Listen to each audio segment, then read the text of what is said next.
తత్వబోధ అనేటువంటి గ్రంథం ఏమిటో, దీన్ని రచించినటువంటి శంకరాచార్యుల వారి యొక్క చరిత్ర ఏమిటో,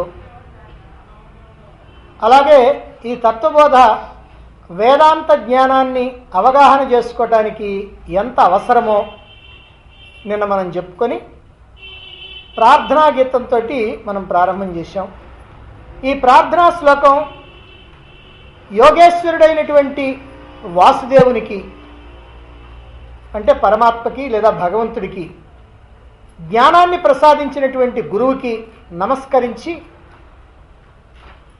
మోక్షార్థుల యొక్క శ్రేయస్సు కోసమని ఈ తత్వబోధ చెప్పబడుతున్నది అని శంకరాచార్యుల వారు ప్రార్థనా శ్లోకంలో చెప్పడం జరిగింది. అంటే ఈ గ్రంథం ఎవరికి ఉపయోగపడుతుంది అని అంటే మోక్షార్థులైనటువంటి వారికి, ముముక్షువులైనటువంటి వారికి, మోక్షం కావాలి అని కోరుకున్నటువంటి వారికి ఇది చక్కగా ఉపయోగపడుతుంది అనేటువంటి విషయం మనకి తెలిసింది. అటువంటి ఈ గ్రంథాన్ని మనం చక్కగా తెలుసుకోవాలి గనక ఈ గ్రంథాన్ని గురించి ఏం తెలుసుకోవాలో, ఎలా తెలుసుకోవాలో, ఎందుకు తెలుసుకోవాలో అనేటువంటి విషయాల్ని ఇప్పుడు రాబోయేటువంటి శ్లోకం రెండవ దాంట్లో చెప్పబోతా ఉన్నారు. ఆ రెండవ శ్లోకం ఏమిటో చూడండి. సాధన చతుష్టయ సంపన్నాధికారిణాం మోక్ష సాధన భూతం తత్వ వివేక ప్రకారం వక్ష్యామః. సాధన చతుష్టయ సంపన్నాధికారిణాం మోక్ష సాధన భూతం తత్వ వివేక ప్రకారం వక్ష్యామః. సాధన చతుష్టయ సంపన్నాధికారిణాం. చతుష్టయ అంటే 4, సాధన అంటే సాధనాలు. 4 సాధనాల్లో సంపన్నాధికారిణం, 4 సాధనాల్లో సంపన్నులైనటువంటి అధికారుల కొరకు మోక్ష సాధన భూతం, మోక్షాన్ని సాధించటానికి కావలసినటువంటి తత్వ వివేక ప్రకారం, తత్వ విచారణ పద్ధతిని వక్ష్యామః చెబుతున్నాము అని ఇక్కడ మనకి ఈ రెండవ శ్లోకం ద్వారా తెలియజేస్తున్నారు. అంటే ఈ శ్లోకంలో ఎవరి కోసం ఈ తత్వబోధలో ఉన్నటువంటి జ్ఞానం చెప్పబడింది అని అంటే అది మొత్తం మోక్షార్థులైనటువంటి వారి కోసం చెప్పబడింది అనేది ఇంతకు ముందే మనం తెలుసుకున్నాం. ఇప్పుడు ఇందులో 4 విషయాల్ని చెబుతూ ఉన్నారు. ఏమిటా 4 విషయాలంటే, ఒకటి ఈ గ్రంథంలో చెప్పబడినటువంటి విషయం ఏమిటి, రెండవది దీనివల్ల ప్రయోజనం ఏమిటి, మూడవది దీన్ని గ్రహించటానికి తెలుసుకోవటానికి అధికారి ఎవరు, నాలుగవది సంబంధం అంటారు. సంబంధం అని అంటే ఎవరు ఎవరికి చెబుతున్నారు. దీన్నే ఈ 4 విషయాలను కలిపి అనుబంధ చతుష్టయం అని అంటారు. విషయం, ప్రయోజనం, అధికారం, సంబంధం, ఈ 4 విషయాలు కూడా ఇందులో ఉన్నాయి. ఏ గ్రంథాన్నైనా సరే వ్రాసేటప్పుడు ఆ గ్రంథానికి సంబంధించినటువంటి ఈ 4 విషయాల్ని కూడా తెలియజేయటం ఆ రచయిత యొక్క ధర్మం. ఇక్కడ శంకరాచార్యుల వారు కూడా అలాగనే ఈ 4 విషయాల్ని తెలియజేశారు. ఇందులో విషయం ఏమిటి అని అంటే తత్వ వివేక ప్రకారం అన్నారు. తత్వ విచారణ చేసేటువంటి పద్ధతిని చెప్పారు. ఇక్కడ మనం ఆత్మవిచారణ చేయటం అని అంటాం. ఆత్మవిచారణ అన్నా తత్వ విచారణ అన్న అన్నీ ఒకటి. అంటే ఈ జ్ఞానాన్ని విచారణ చేసేటువంటి విధానం ఏదైతే ఉందో దాన్ని చెప్పారు. ఇది దీంట్లో ఉన్నటువంటి విషయం, ఈ గ్రంథంలో ఉన్నటువంటి విషయం తత్వ విచారణ. మరి దీనివల్ల ఫలితం ఏమిటి? ఫలితం లేకపోతే ఎందుకు చేయాలి? కాబట్టి ఫలితం ఉండాలి. అది మోక్ష సాధన భూతం. మనం మోక్షాన్ని సాధించడానికి ఈ తత్వవివేచన, ఈ తత్వ విచారణ బాగా ఉపయోగపడుతుంది. అందువల్ల ఫలితం అది. మరైతే ఎవరికి పడితే వాళ్ళకే ఈ ఫలితం వస్తుందా? రాదు. అధికారి అయినటువంటి వారికే వస్తుంది. ఎవరు అధికారి? సాధన చతుష్టయ సంపన్నాధికారిణాం. 4 సాధనల్లో, సాధన చతుష్టయంలో సంపన్నులైనటువంటి అధికారికి మాత్రమే ప్రయోజనం. అంటే దీని ద్వారా మనం ప్రయోజనం పొందాలంటే ఈ 4 సాధనాల్లో మనం అధికారాన్ని పొందాలి. ఈ 4 సాధనాలని మనం సాధించి అర్హత పొందాలి. కాబట్టి ఈ 4 సాధనాలు, సాధన చతుష్టయం ఏదైతే ఉందో వాటిని సాధించినటువంటి వాడే దీని ద్వారా ప్రయోజనం పొందగలుగుతాడు. ఇక 4వది సంబంధం. సంబంధం అంటే ఇక్కడ ఎవరికి చెప్తున్నారు? చెప్పేటువంటి వాడు గురువు, వినేటువంటి వాడు శిష్యుడు. అందుకనే ఇక్కడ ఏం చెప్పారంటే వక్ష్యామహ అన్నారు. వక్ష్యామహ అంటే చెబుతున్నాము అని. అంటే చెప్పేటువంటి వాడు జ్ఞాన సంపన్నుడైనటువంటి గురువు, వినేటువంటి వాడు మోక్షార్థి అయినటువంటి శిష్యుడు. ఈ ఇద్దరి మధ్య సంబంధం ఏదైతే ఉందో అదిగో అది ఉంటేనే ఈ జ్ఞానం అవగతమవుద్ది. ఏమిటంటే దీంట్లో ఉన్న రహస్యం? ఎప్పుడైనా చెప్పేవాడు గురువు, వినేవాడు శిష్యుడే కదా. అంటే చెప్పేటువంటి వాడు గురువు అయినప్పటికీ వినేటువంటి వాడు శిష్యభావన కలిగి ఉండాలి. ఆ శిష్యభావన కనుక లేకపోయినట్లయితే ఆ చెప్పినటువంటి జ్ఞానం ఇతడు విన్నప్పటికీ కూడా అతనికి ప్రయోజనం కలగదు. అందుకనే శిష్యభావన ఉండాలి. అందుకే ఇక్కడ గురు శిష్య సంబంధం అని చెప్పారు. కాబట్టి ఈ 4ంటిని, విషయం, ప్రయోజనం, అధికారం, సంబంధం అనే ఈ 4ంటిని అనుబంధ చతుష్టయం అంటారు. మరి ఇక్కడ సాధన చతుష్టయం ఉంది, దాని విషయం తర్వాత వస్తుంది. ఇప్పుడు సాధన చతుష్టయం ఉండాలి అని తెలుసుకున్నాం. అసలు సాధన చతుష్టయం అంటే ఏమిటి అనే విషయం తర్వాత వస్తుంది. కాబట్టి ఇక్కడ మనం ఈ శ్లోకం ద్వారా మనం అర్హతని పొందాలి అనేటువంటి విషయం గుర్తుపెట్టుకోవాలి. అర్హతని పొందినప్పుడే మనం ఈ జ్ఞానాన్ని అవగతం చేసుకుంటాం. ఈ జ్ఞానాన్ని అవగతం చేసుకున్నప్పుడే దానివల్ల ప్రయోజనం పొందుతాం. కనుక ఈ జ్ఞానాన్ని మనం పొందడానికి, చక్కగా అవగాహన చేసుకోవడానికి మనం ప్రయత్నం చేయాలి. ఆధ్యాత్మిక రంగంలో ప్రవేశించినటువంటి వాళ్ళు ముందుగా తమ యొక్క లక్ష్యం ఏమిటో తెలుసుకోవాలి. అంటే తాము అందుకోవలసినటువంటిది, తాను చేరవలసినటువంటి గమ్యస్థానం ఏమిటో తెలుసుకోవాలి. సమస్తమైనటువంటి మానవులకి గమ్యస్థానం ఒక్కటే, అది పరమాత్మ. అది తెలిసినా తెలియకపోయినా, తెలియనటువంటి వాళ్ళు చాలామంది ఉంటారు, తెలిసినటువంటి వాళ్ళు కొద్దిమందే ఉంటారు. తెలిసిన వాళ్ళకైనా తెలియని వాళ్ళకైనా గమ్యస్థానం మాత్రం మోక్షస్థానం, పరమాత్మ స్థానం. తెలిసినటువంటి వాళ్ళు కనుకైతేనేమో ఆ స్థానానికి చేరుకోవాలనుకుంటారు, ప్రయత్నం చేస్తారు. తెలియనటువంటి వాళ్ళేమో వాళ్ళ గమ్యం తెలియక ఎటో పోతూ ఉంటారు. అలా జనన మరణ చక్రంలో ఇరుక్కుంటూ ఉంటారు. కనుక అందరికీ పరమలక్ష్యం మోక్షమే.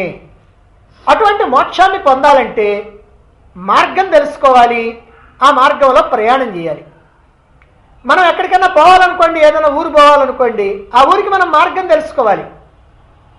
దగ్గర ఊరైతేనే మార్గం తెలుసుకోవాలి నడిచిపోవటానికి, లేదా సైకిల్ మీద పోవటానికి. దూరం ఊరు కనుకైతే ఏ బస్సు తర్వాత ఏ బస్సు ఎక్కాలా, ఏ బస్సు ఎక్కిన తర్వాత మన ట్రైన్ ఎక్కడెక్కాలా, ఆ విషయాలన్నీ కూడా తెలుసుకోవాలి. ఊరికి తెలుసుకుంటే ఆ ఊరు చేరతామా? ఆహాహా, తెలుసుకున్న తర్వాత ఆ మార్గంలో మనం ప్రయాణం చేయాలి. అలాగనే వేదాంత జ్ఞానాన్ని కూడా తెలుసుకోవాలి ముందు. తెలుసుకున్న తర్వాత ఆ మార్గంలో మనం ప్రయాణం చేయాలి. మార్గం తెలుసుకోవటం ఎట్లాగా? శాస్త్రాలని అవగాహన చేసుకోవటం ద్వారా మార్గం తెలుసుకుంటాం. గురువుల వద్ద శాస్త్రాలని అధ్యయనం చేయాలి, శ్రవణం చేయాలి, మననం చేయాలి. అప్పుడే దాని గురించి మనం తెలుసుకుంటాం. మరి ఆ మార్గంలో ప్రయాణించాలంటే ఏం చేయాలి? అవగాహన చేసుకున్నటువంటి శాస్త్ర విషయాల్ని అనుభవంలోకి తెచ్చుకోవడానికి ప్రయత్నించాలి. కాబట్టి తెలుసుకోవటం ఒకటి, ప్రయాణం చేయటం ఒకటి. తెలుసుకోవటం అంటే శాస్త్రాలు తెలుసుకోవటం, ప్రయాణం చేయాలంటే సాధన చేయాలి. అయితే ఆ తగినటువంటి సాధనలు ఏమిటి?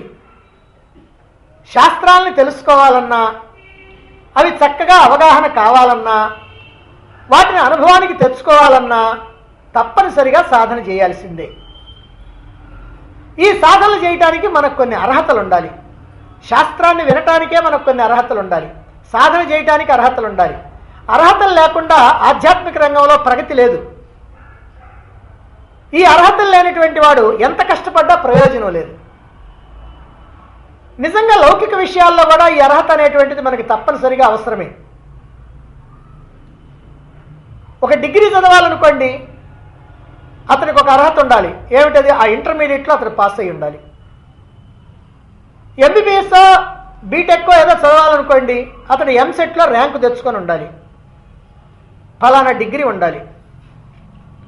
ఉద్యోగం చేయాలనుకోండి, ఈ డిగ్రీ ఉండాలి, ఇన్ని సంవత్సరాల అనుభవం ఉండాలి. భోజనం చేయాలనుకోండి, దానికి కూడా అర్హత కావాలి. ఆకలి, మనకు ఆకలి అయితేనే భోజనం. మరి నీరు తాగాలనుకోండి, దప్పిక కావాలి, అది అర్హత. ఇప్పుడు ఆకలైనటువంటి వాడికి కనుక అన్నం పెడితే వాడు చక్కగా తింటాడు, ఆవురావురమని తింటాడు, ఎంతో బాగున్నాయి అని అంటాడు. కడుపు నిండినటువంటి వాడికి పంచభక్ష పరిమాణాలు తెచ్చిపెట్టండి, వాడు అటు ఇటు గెలుకుతాడు. దీంట్లో ఉప్పు తక్కువైంది, దాంట్లో కారం ఎక్కువైంది, ఎవరు దీన్ని చేసింది, చిచి ఇది నాకొద్దు అది నాకొద్దు అంటాడు, మడిచి అవతలికి పోతాడు. ఎందుకంటే వాడికి లోపలికి పట్టదు. కడుపు నిండినటువంటి వాడికి భోజనం పెడితే ప్రయోజనం లేదు. కాబట్టి ఆకలి అనేటువంటి అర్హత ఉంటేనే భోజనం అనేటువంటిది చేయాలి. అలాగే అర్హత లేనటువంటి వాడికి ఆత్మజ్ఞానాన్ని కూడా అందించితే వాడు శాస్త్రానికి వంక పెడతాడు, గురువుల్లో లోపాలు వెతుకుతాడు. తత్వజ్ఞానాన్ని పొందాలి అని అంటే ఖచ్చితంగా అర్హత ఉండాలి. అందుకే భగవద్గీతలో చివరి అధ్యాయంలో 18వ అధ్యాయం చివరిలో ఒక శ్లోకం ఉంది. ఇదంతేనా తపస్కాయ నా భక్తాయ కదాచన నచా శుశ్రూషవే అవాచ్యం నచ మాం యోభ్యసూయతి అని. ఏమిటది?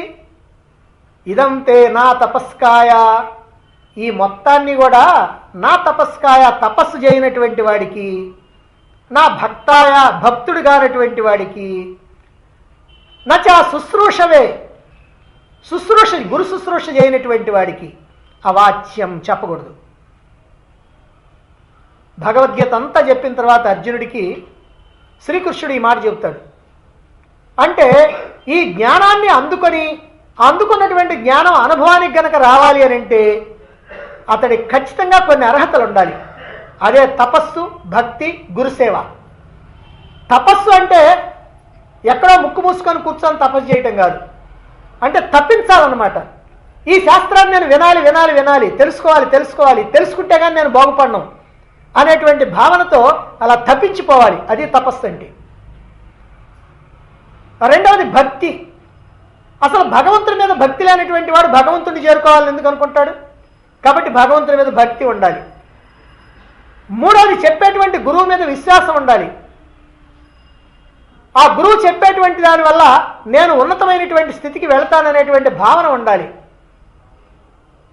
అలా భావన ఉండాలి అని అంటే ఆ గురువు మీద అత్యంత భక్తి కలగాలంటే గురు సేవ చేయాలి. కాబట్టి ఈ లక్షణాలన్నీ ఉన్నటువంటి వాడికే ఈ జ్ఞానాన్ని అందించాలి. ఈ జ్ఞానాన్ని అందించండి, ఇది లేనటువంటి వాడికి అందించక్కర్లేదు అని భగవానుడు శాసించాడు. కాబట్టి జ్ఞానాన్ని అందుకోవాలంటే కొన్ని అర్హతలు తప్పనిసరిగా మనలో ఉండాలన్నమాట. ఆధ్యాత్మిక సాధనల్లో మనకి లభించేటువంటి విజయం అంతా కూడా ఈ అర్హత మీదనే ఆధారపడి ఉంది. ఎందుకంటే మీకు అందరికీ తెలుసు, మనం ఎంతో జ్ఞానాన్ని తెలుసుకుంటున్నాం, ఎంతకాలం నుంచో జపం చేస్తున్నాం, ధ్యానం చేస్తున్నాం, సాక్షిభావన చేస్తున్నాం, ఇన్ని సాధనలు చేస్తుంటే నాలో ఏం ప్రగతి కనపడతలేదండి అనేటువంటి సందేహం వస్తుంది. మరికొంతమంది ఏమనుకుంటారంటే వాళ్ళల్లో బాగా ప్రగతి ఉందండి, నాలో అంత ప్రగతి లేదే అని అంటుంటారు. దీనికి అంతటికి కారణం ఏమిటంటే మనలో ఉన్నటువంటి అర్హత.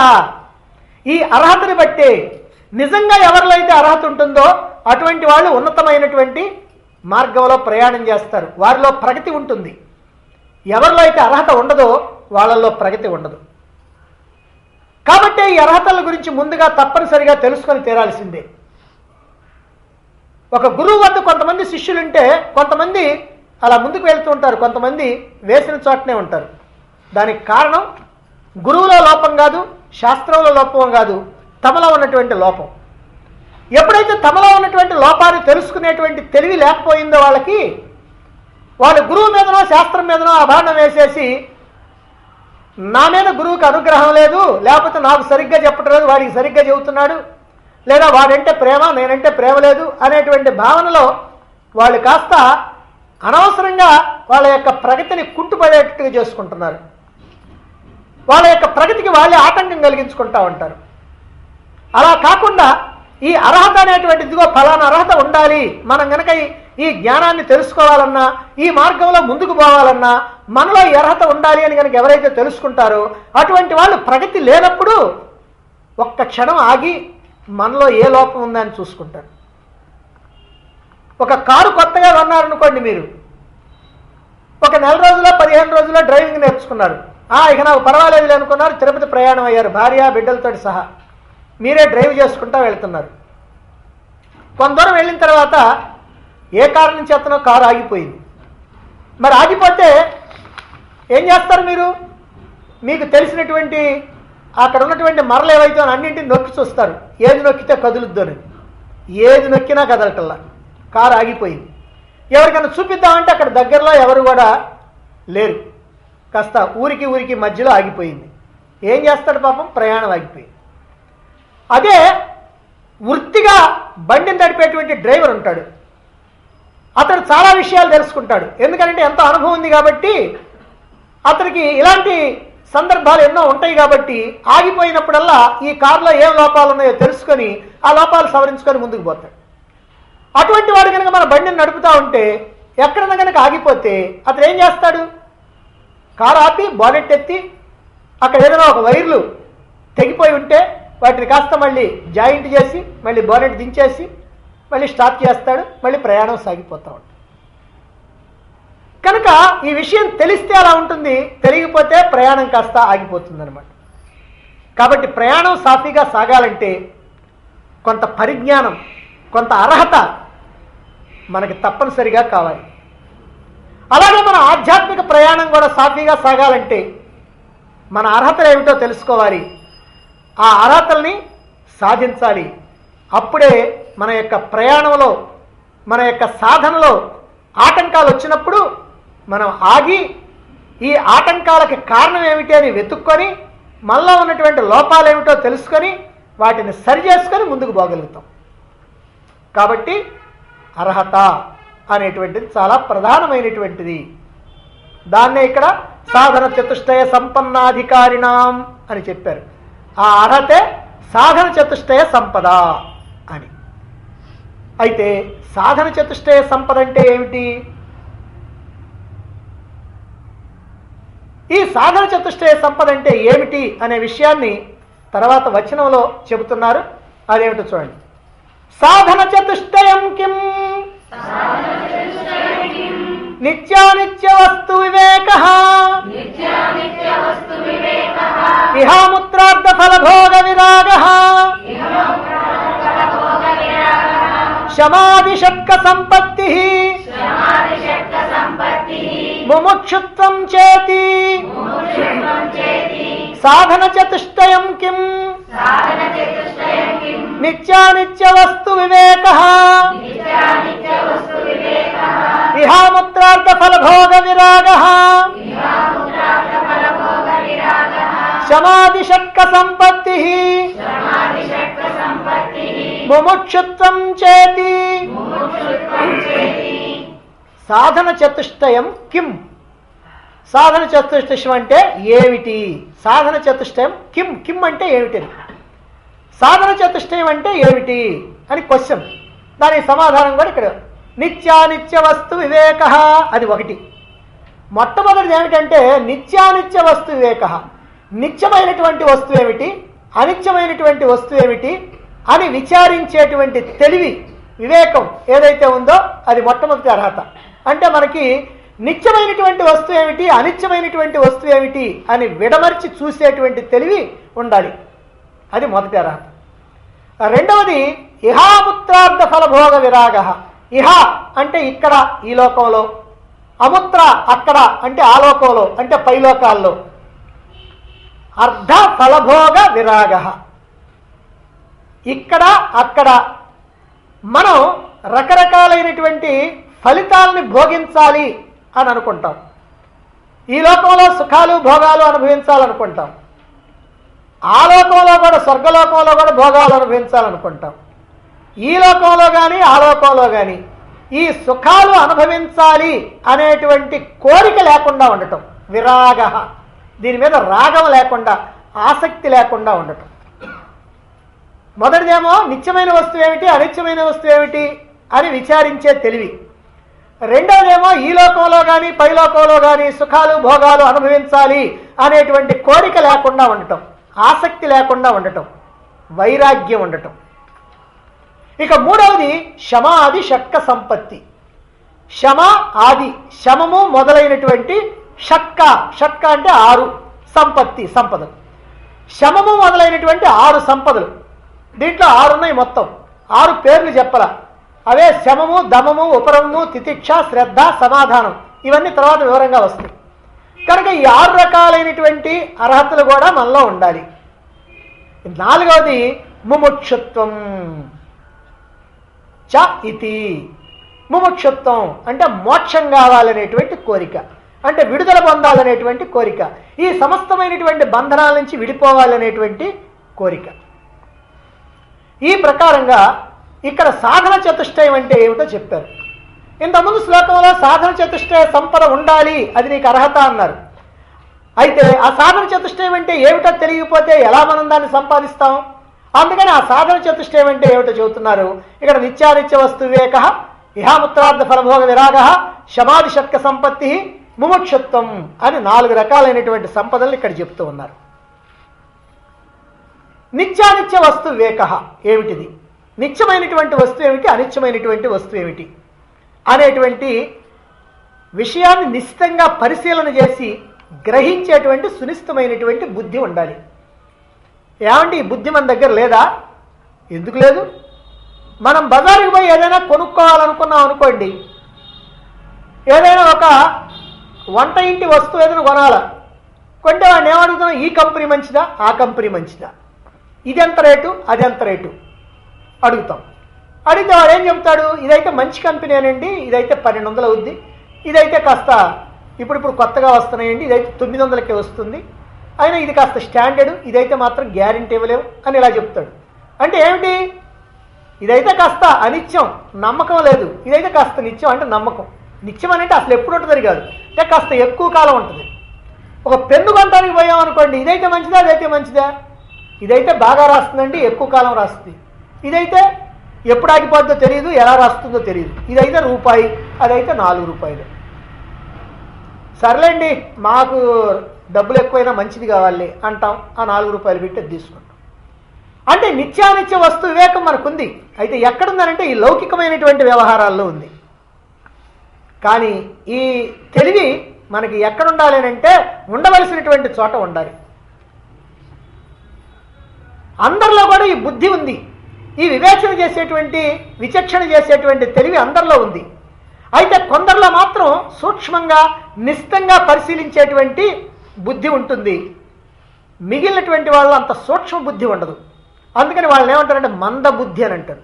వాడి కాస్త మందవలేండి అని అంటారు. అంటే అర్థం ఏమిటి, వాడి తెలివి అంత తొందరగా పనిచేయదు, ట్యూబ్లైట్ లాగా వెలుగుద్ది కానీ మామూలు బల్బు లాగా టక్కన వెలగదనమాట. కాబట్టి ఇలా మందబుద్ధి ఉంది అని అంటే ఏమంటే నాది కూడా మందబుద్ధి అనండి, అయితే నేను పనికిరానా అని నిరాశపడాల్సినటువంటి పనిలే. ఎందుకనంటే ఇది ఏదో పైనుంచి ఊడిపడేది కాదు, ఇది మనం ప్రయత్నంతో మన బుద్ధికి పదును పెట్టి బాగా నిశ్చితం చేసుకోవచ్చు.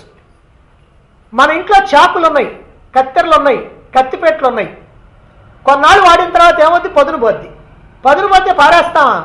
ఆహా, వాడు వస్తాడు ఆ మిషన్ తీసుకొని, ఆ గరుకు రాతి మీద కనుక రుద్దితే దానికి బాగా పదును వచ్చుద్ది, మళ్ళీ ఓ సంవత్సరం 2 సంవత్సరాలు చక్కగా పనిచేస్తుంటుంది అనమాట. కాబట్టి పదును పోయినటువంటి ఆ కత్తికి చాక్కి ఎట్లా అయితే మనం గరుకురాతి మీద రుద్ది పదును పెడుతున్నామో, అలానే మన యొక్క బుద్ధి కూడా మొద్దుబారి గనక ఉన్నట్లయితే, కాస్త మంద బుద్ధి గనక అయితే, మనం కూడా ఏం చేయాలంటే దాన్ని అట్టా ఊరికినే వదిలేయకూడదు. ఊరికినే వదిలేస్తే అంతే తుప్పు పట్టిపోయి ఎందుకు పనికి రాకుండా పోద్ది. అందుకని దాన్ని ఏం చేయాలంటే కాస్త ఇక్కడ కూడా గరుకురాతి మీద పెట్టి రుద్దాలి. అయితే మన బుద్ధిని గరుకురాతి మీద పెట్టి రుద్దాలంటే ఏమంటే రాతి మీద పెట్టి రుద్దటం కాదు, ఆ బుద్ధి ఏమైనా చేతికి వచ్చేదా. కనుక ఇక్కడ రాతి మీద రుద్దటం అంటే అర్థం ఏంటంటే మనం ఇక్కడ విషయాల్ని నిరంతరం పరిశీలన చేస్తూ ఉండాలి. ఈ బుద్ధికి పదును పెట్టాలంటే గ్రంథ పరిశీలన చేయాలి, ధర్మాధర్మాల విశ్లేషణ చేయాలి, న్యాయాన్యాయాల విశ్లేషణ చేయాలి, విషయ విచారణ చేస్తుండాలి, ప్రశ్నించేటువంటి తత్వం ఉండాలి, సమాధానం కొరకు సొంతంగా ప్రయత్నం చేస్తూ ఉండాలి. ఇలాగనే చేస్తుంటే బుద్ధికి పదును వస్తుంది, నైశిత్యం వస్తుంది, నిస్తత్వం వస్తుంది, సూక్ష్మత్వం వస్తుంది. ఇప్పుడు మీరందరూ విన్నారనుకోండి, చక్కగా వినేసి ఏమైనా వెళ్తున్నారనుకోండి, అంతే అలా వింటారు, అలాగనే ఉంటుంది. ఆ తర్వాత అది కాస్త పోద్ది. ఆ విన్నటువంటి దాన్ని మళ్ళీ కాస్త మీరు విచారణ చేయటం మొదలుపెట్టారనుకోండి, చేస్తే అది మళ్ళీ కాస్త మీకు బాగా గుర్తుంటుంది. మళ్ళీ దీన్ని బాగా నిశ్చితంగా పరిశీలన చేసి ఇది ఇలాగే ఎందుకు చెప్పారు, ఇలా కాకుండా అలా అయితే బాగుండేదేమోనే, ఇది కరెక్టా అది కరెక్టా అని కనుక మీరు కాస్త ఆలోచించి మళ్ళీ ఒక క్వశ్చన్ వేశారనుకోండి, అప్పుడు ఏదో ఇక్కడ సమాధానం చెప్తే అప్పుడు ఓహో అని దాని గురించి ఆలోచిస్తాం. ఇలా బుద్ధికి ఎప్పుడు కూడా పదును పెడతా ఉంటే ఆ బుద్ధి బాగా సూక్ష్మంగా తయారవుతూ ఉంటుంది. అలా గనక కాక మనం ఎందుకండి అనవసరంగా మాట్లాడటం, మనం ఎందుకండి అనవసరంగా క్వశ్చన్ అడగటం, మనం ఎందుకండి మళ్ళీ అనవసరంగా దీని గురించి ఆలోచించడం, మనకేం ఆలోచనలు లేకపోయినాయా, ఎన్నో ఆలోచనలు ఉన్నాయి కదా ప్రపంచంలో, వాటి గురించి ఆలోచించుకుందామని వాటి గురించి ఆలోచిస్తే ఈ బుద్ధి మాత్రం అక్కడ పని చేస్తుంది కానీ ఇక్కడ పని చేయదు. అందుకనే ఈ బుద్ధికి నిస్తత్వం కావాలి.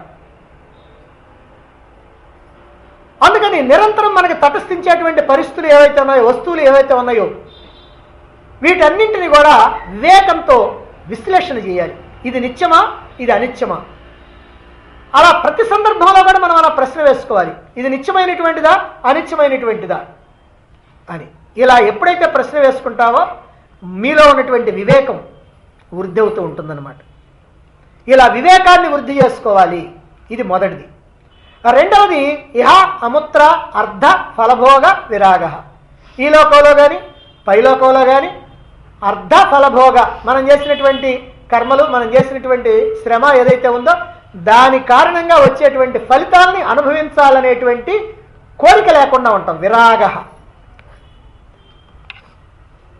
అయితే కోరిక లేనటువంటి వాళ్ళు మనకి లోకంలో చాలామంది కనపడుతుంటారు. పిరికి పందలైనటువంటి వాళ్ళు, బుద్ధిహీనులైనటువంటి వాళ్ళు, అసమర్థులైనటువంటి వాళ్ళు, నిరాశ నిస్పృహలకు లోనైనటువంటి వాళ్ళు. ఇటువంటి వాళ్ళకి ఏ కోరికలు కనుక లేకపోతే అతనిలో చాలా వైరాగ్యం ఉందండి అని మనం గొప్పగా ప్రశంసించాల్సినటువంటి పల్లె. ఆ వైరాగ్యం నిజంగా వైరాగ్యం కాదు, వాడి చేతగానితనం, అసమర్థత, నిరాశ, నిస్పృహ వీటి కారణంగా వచ్చింది. అవి తొలగిపోతే మళ్ళీ వాడికి అన్నిటి మీద కోరిక కలుగుతుంది. కనుక అలాంటి వైరాగ్యం కాదు. వైరాగ్యం అంటే ఎట్లుండాలంటే వివేకంతో వైరాగ్యం కలగాలి, అప్పుడు అది నిజమైనటువంటి వైరాగ్యం అవుతుంది. ఈ లోకంలో ఉన్నటువంటి ప్రతి విషయాన్ని కూడా ఇది నిత్యమా అనిత్యమా అని ప్రశ్నించి మనం వివేకంతో గ్రహించాలి. అలాగే మన మనస్సులో గోచరించేటువంటి విషయాలు ఉంటాయి, మనకు అప్పుడప్పుడు అనిపిస్తూ ఉంటాయి కొన్ని విషయాలు. ఆ విషయాల్లో కూడా ఇవి నిత్యమా అనిత్యమా, మనకి ఏదో ఒకటి కావాలనుకున్నాం, ఆ కావాలనుకున్నప్పుడు ఇది నిత్యమా అనిత్యమా అనేటువంటి ప్రశ్న రావాలి. ఇలా ప్రశ్నించుకొని గ్రహించినప్పుడు మన బుద్ధి అనిత్యమైనటువంటి వాటిని వదిలిపెడుతుంది, నిత్యమైనటువంటి వాటి మీద వ్యామోహము రాగము కలిగించుకుంటుంది. అనిత్యము, అసంపూర్ణము, బాధాకరము అని తెలుసుకున్న తర్వాత ఎవరికైనా సరే ఆ వస్తువు మీద మళ్ళీ కోరిక ఉంటుందా? ఈ వస్తువుని కనుక తెచ్చుకుంటే నీకు కావాల్సినంత దుఃఖం వచ్చుద్దండి, నువ్వు కావాల్సినంత నరకం అనుభవిస్తావు, తీసుకెళ్ళు అని అంటే ఎవడైనా తీసుకెళ్తాడా? ఎవడు తీసుకెళ్ళు. ఇదిగోనండి ఇది చాలా శాశ్వతమైంది, చాలా మంచిది, ఇది చాలా సుఖాన్ని ఆనందాన్ని ఇస్తుంది అని అంటే ఎవరైనా దానికి వెంటబడతాడు. కాబట్టి ఇలా ఎవరైతే నిత్యము అనిత్యము అనేటువంటి రెండింటినీ కూడా పరిశీలించి తెలుసుకుంటారో అటువంటి వాళ్ళు ఈ అనిత్యమైనటువంటి వస్తువుల మీద వైరాగ్యాన్ని కలిగి ఉంటారు. ఇవి నాకు అక్కర్లేదు అనేటువంటి భావన కలిగి ఉంటారు. ఇలా ఈ నిత్యానిత్య వస్తు వివేకం ద్వారా కలిగినటువంటి వైరాగ్యమే నిజమైనటువంటి వైరాగ్యం. ఇహ పరభోగాలపైన, ఇహలోకంలో భోగాలు, పరలోకంలో భోగాలు, వీటిపైన వైరాగ్యం కలిగి ఉండాలి అని శంకరాచార్యుల వారు ఇక్కడ చెబుతున్నారు. మరి ఈ లోకంలో ఉన్న భోగాలు, పరలోకంలో ఉన్న భోగాలు ఆలోచించండి ఒకసారి. ఈ లోకంలో ఉన్న భోగాలు నిత్యమా? మనం ఆలోచిద్దాం. ఈ లోకంలో భోగాలు ఉన్నాయి, ఇవాళ సంతోషంగా ఉన్నాం, ఏదో ఒక వస్తువుని తెచ్చుకున్నాం, ఆ వస్తువు శాశ్వతమా? కాదు. వ్యక్తులతో సంబంధం కల్పించుకున్నాం, వ్యక్తులు శాశ్వతమా? కాదు. పెళ్లి చేసుకున్నాం, భలే ఆనందంగా ఉంటుంది, ఆ భార్యకి భర్త, భర్తకి భార్య శాశ్వతమా? కాదు. అంటే కొంతకాలం మాత్రమే సుఖాన్ని సంతోషాన్ని అనుభవిస్తారు. కాబట్టి ఈ లోకంలో ఏ సుఖమైనా సరే, ఏ ఆనందమైనా సరే, ఏ వస్తువైనా సరే, ఏ భోగమైనా సరే అన్నీ అనిత్యమైనటువంటివి. సరేనండి, స్వర్గలోకం ఉంది కదా, మనం ఇక్కడ ఏం చేస్తామంటే కొన్ని రకాలైనటువంటి పుణ్యకర్మలు చేస్తాం, పూజా పురస్కారాలు చేస్తాం, యజ్ఞయాగాదులు చేస్తాం, దాన ధర్మాలు చేస్తాం, పరోపకారం కోసం పాటుపడతాం. ఈ పనులన్నీ చేసినందువల్ల మనకేమవుతుందంటే స్వర్గలోకంలో సుఖాలు భోగాలు వస్తాయి. రైట్, బాగానే ఉంది. మరి సుఖాలు భోగాలు శాశ్వతంగా ఉంటాయా? ఉండవు. ఎందుకని? ఎంతవరకైతే మనం చేసినటువంటి కర్మల యొక్క ఫలితం ఉందో అంతవరకే సుఖాలు భోగాలు అనుభవిస్తాం. ఎప్పుడైతే ఈ కర్మఫలం కాస్త క్షయమైపోయిందో వెంటనే అక్కడి నుంచి జారి మళ్ళీ ఇక్కడికి రావాల్సిందే. క్షీణే పుణ్యే మత్స్యలోకం విశంతి. పుణ్యం కాస్త క్షయమైపోగానే మళ్ళీ ఈ భూలోకాన్ని వెతుక్కుంటూ రావాల్సిందే. అంటే దీన్ని బట్టి మనకేం తెలుస్తుందంటే పరలోకంలో ఉన్నటువంటి భోగాలు కూడా నిత్యము కాదు, శాశ్వతము కాదు. అంటే ఇక్కడ చేసేటువంటి కర్మల వల్ల ఇహలోకంలో నిత్య సుఖం లేదు, అలాగే పరలోకంలో కూడా నిత్య సుఖం లేదు. మరి మనకేమో నిత్య సుఖం కావాలి, కానీ ఏదో తాత్కాలికమైనటువంటి సుఖంతో మనం సంతృప్తి పడం. ఈ తాత్కాలికమైనటువంటి సుఖాలను ఇచ్చేటువంటి ఫలితాల వల్ల మనం సంతోషపడతలేదు. కాబట్టి ఈ తాత్కాలిక సుఖాలని ఇచ్చేటువంటి కర్మలతో మనకు పని లేదు. అంటే అర్థం ఏమిటి? తాత్కాలిక సుఖాలు, మనం తిండి తినాలి కదా, బట్ట కట్టుకోవాలి కదా, ఒక ఇల్లు ఉండాలి కదా, ఇంకా కొన్ని రకాలైనటువంటి వస్తువులు, సుఖాలు, భోగాలు ఉండాలి కదా, వీటన్నిటి కోసం మనం కొన్ని పనులు చేస్తున్నాం కదా. మరి ఇవన్నీ తాత్కాలికం కనుక ఈ కర్మలు వద్దండి అంటే ఏమీ చేయకుండా నెలకొండ కూర్చోవాలా అనే ఆలోచన వస్తుంది. అదేం కాదు. అంటే ఈ రకమైనటువంటి కోరికలతో కర్మలు చేయకుండా నిష్కామంగా చేయదలుచుకున్నటువంటి కర్మ ఏదైతే ఉందో నిష్కామంగా చేయండి. ఎందుకంటే కర్మల్ని వదిలి ఉండటం ఎవరికీ సాధ్యం కాదు. నహి కశ్చిత్ క్షణమపి జాతు తిష్టత్య కర్మకృత్ అన్నారు. ఒక్క క్షణం కూడా కర్మ చేయకుండా ఉండటానికి వీలు లేదు. మరి కర్మ చేస్తేనేమో ఇహలోకంలో తాత్కాలికమైన సుఖాలు, పరలోకంలో తాత్కాలికమైన సుఖాలు. శాశ్వత సుఖం కావాలి మనకి. ఈ పరలోకంలో కానీ ఇహలోకంలో కానీ వచ్చే ఈ తాత్కాలిక సుఖాలు మనకు అక్కర్లా. అందువల్ల వాటికి సంబంధించినటువంటి కర్మలు చేయక్కర్లేదు కదా అంటే చేయకుండా ఉండగలుగుతామా? ఉండటానికి వీలు లేదు, చేయాల్సిందే. అందువల్ల నిష్కామంగా చేసి ఈ కర్మల్ని చిత్తశుద్ధిని కలిగించుకో. మరి చిత్తశుద్ధి కలిగితే ఏమిటండి లాభం? చిత్తశుద్ధి కలిగితే బుద్ధి సూక్ష్మం అవుద్ది. బుద్ధి సూక్ష్మమైతే ఏమిటి లాభం అండి? బుద్ధి సూక్ష్మమైతే జ్ఞానాన్ని అందుకుంటావు, ఆత్మజ్ఞానాన్ని అందుకుంటావు. ఆత్మజ్ఞానాన్ని అందుకుంటే ఏమిటి లాభం అండి? ఆత్మజ్ఞానాన్ని అందుకుంటే మోక్షాన్ని అందుకుంటాం. మోక్షాన్ని అందుకుంటే ఏమిటి లాభం అండి? శాశ్వతమైనటువంటి ఆనందం. కాబట్టి మనకు కావాల్సింది శాశ్వత ఆనందమే కదా. కనుక శాశ్వతమైనటువంటి ఆనందం కావాలంటే తాత్కాలికమైనటువంటి సుఖాలను ఇచ్చేటువంటి కర్మల్ని కాకుండా శాశ్వతమైనటువంటి ఆనందాన్ని ఇచ్చే కర్మ చేయాలి. శాశ్వత ఆనందాన్ని ఇచ్చేటువంటి కర్మ ఏమైనా ఉందా? ఏమీ లేదు. అందువల్ల నువ్వు ఏ కర్మ చేస్తున్నా సరే నిష్కామంగా చేస్తే సరి, దానివల్ల శాశ్వత ఆనందం అనేటువంటిది వస్తుంది. అందువల్ల మనం ఈ వైరాగ్యాన్ని అలవర్చుకోవాలి. ఇక్కడ వచ్చేటువంటి సుఖాలు, భోగాలు వీటన్నిటి మీద మనకి ఆసక్తి లేకుండా పోవాలి. ఇవి ఆసక్తి లేకుండా మనం నిష్కామంగా కర్మలు చేస్తూ ఆ శాశ్వతమైనటువంటి సుఖానికి, శాశ్వతమైనటువంటి మోక్షానికి ప్రయత్నించాలి. ఇప్పుడు రెండైనవి. ఒకటి నిత్యానిత్య వస్తు వివేక, రెండవది ఇహాముత్రార్థ ఫలభోగ విరాగ, మూడవది సమాధి షట్క సంపత్తి. ఈ వివేక వైరాగ్యాలతో పాటుగా సాధకుడిలో, మోక్షార్థిలో ఉండాల్సినటువంటి మానసిక ఆరోగ్య లక్షణాలు ఉన్నాయి. ఇవన్నీ బయటి అయితే ఇక మనస్సు లోపలి. ఇవేమిటండి? శమాది షట్క సంపత్తి. శమం మనోనిగ్రహం, శమం అంటే మనస్సు నిగ్రహించుకోవటం, దమం అంటే బాహ్యేంద్రియ నిగ్రహం, ఉపరమం తితిక్ష, శ్రద్ధ, సమాధానం, ఇవన్నీ కూడా మానసికమైనటువంటి. ఇదిగో ఈ లక్షణాలు కూడా అలవర్చుకోవాలి. వాటిని గురించి వివరంగా తర్వాత వస్తుంది చర్చ. ఇక నాలుగవది ముముక్షుత్వం. ముముక్షుత్వం అంటే మోక్షాపేక్ష. ఇది నాలుగవదిగా చెప్పినా ఇది నిజంగా మొదటిది. మిగిలినవన్నీ కూడా ఎలా ఉన్నా ఈ ఒక్కటి మాత్రం బాగా ఉండాలి. ఈ విషయం ఇప్పటికే మనకు అందరికీ అర్థమై ఉంటుంది. ఎందుకనంటే మోక్షం కావాలనేటువంటి కోరిక లేకపోతే అసలు మనం ఈ శాస్త్రాలు ఎందుకు తెలుసుకుంటాం, ఈ సాధనలు ఎందుకు చేస్తాం, ఇంత కష్టాలు ఎందుకు పడతాం, ఇవన్నీ దేనికి? కనుక మోక్షం కావాలనేటువంటి కోరిక ఉండాలి. అయితే ఊరికి ఉండటం కాదు, బాగా తీవ్రంగా ఉండాలి. తీవ్రమైనటువంటి ముముక్షుత్వం ఉండాలి. నీలో మోక్షాపేక్ష ఎంత తీవ్రంగా ఉంటుందో నీ యొక్క ప్రగతి, నీ యొక్క ఆధ్యాత్మిక ప్రగతి ప్రయాణం ఎలా ఉంటుందంటే అంత తీవ్రంగా ఉంటుంది. నీలో అంత ముముక్షుత్వం కనుక లేకపోతే నీ ప్రయాణం కూడా అంత చల్లగా సాగిపోతా ఉంటుంది. బాగా స్పీడ్గా సాగాలి అని అంటే నీలో తీవ్రమైనటువంటి ముముక్షుత్వం ఉండాలి. కాబట్టి నీ ఆధ్యాత్మిక ప్రగతికి ఈ ముముక్షుత్వం, మోక్షాపేక్ష అనేటువంటిది చాలా ముఖ్యమైనటువంటిదిగా గ్రహించాలి. నిజం చెప్పాలంటే ఇది మొదటిదిగా కూడా గ్రహించాలి. ఇలా ఈ 4 అర్హతల్ని సాధకుడు సాధించాలి. ఈ 4 అర్హతలనే సాధన చతుష్టయం అంటారు. సాధన చతుష్టయం. చతుష్టయం అని అంటే 4 రకాలైనటువంటి సాధనలు. ఆధ్యాత్మిక రంగంలో ప్రవేశించినటువంటి వాడికి ఈ 4 తప్పనిసరిగా ఉండాలి. ఈ 4 ఉన్నటువంటి వాడు చక్కగా ఆధ్యాత్మిక ప్రయాణం సాగిస్తాడు. ఈ 4టిని కూడా ఒక వరుసలో చెప్పాలంటే బాగా ముముక్షుత్వం ఉండాలి, మోక్షాపేక్ష తీవ్రంగా ఉండాలి. అంతటి తీవ్ర ముముక్షుత్వం మనకు గనక ఉంటే ఈ అశాశ్వతమైనటువంటి సుఖాల కోసం మనం వెంపర్లాడం, అంటే మనలో వైరాగ్యం కలుగుతుంది. అంత తీవ్ర ముముక్షుత్వం అంటే ఇవన్నీ నాకు అక్కర్లేదు, నాకు పరమాత్మే కావాలి అనేటువంటి భావన వస్తుంది. అందువల్ల వైరాగ్యం వస్తుంది.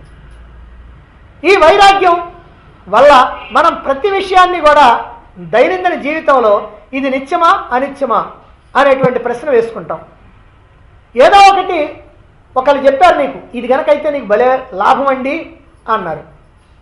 అప్పుడు మనం ఆలోచిస్తాం ఇది నిత్యమా, ఇదా మనకు కావాల్సింది, మనకు కావాల్సింది శాశ్వతమైనటువంటి ఆనందాన్ని ఇచ్చేటువంటి మోక్షమా? ఈ ప్రశ్న ఎప్పుడైతే వచ్చిందో ఇది నాకు అక్కర్లేదు, నాకు అది కావాలి అనేటువంటి భావన వస్తుంది ఆ స్థితిలో ఉన్నటువంటి వాడికి. సరే, ఎప్పుడైతే అలాంటి స్థితి వచ్చిందో ఇక వైరాగ్యం ఉంది, నిత్యానిత్య వస్తు వివేకం ఉంది, ముముక్షుత్వం ఉంది. ఇవన్నీ ఉన్న తర్వాత మరి వీటన్నిటి ద్వారా ఆ మోక్షాన్ని పొందాలంటే కావాల్సిన జ్ఞానాన్ని మనం పొందాలంటే మన యొక్క మనసు దానికి సిద్ధంగా ఉండాలి.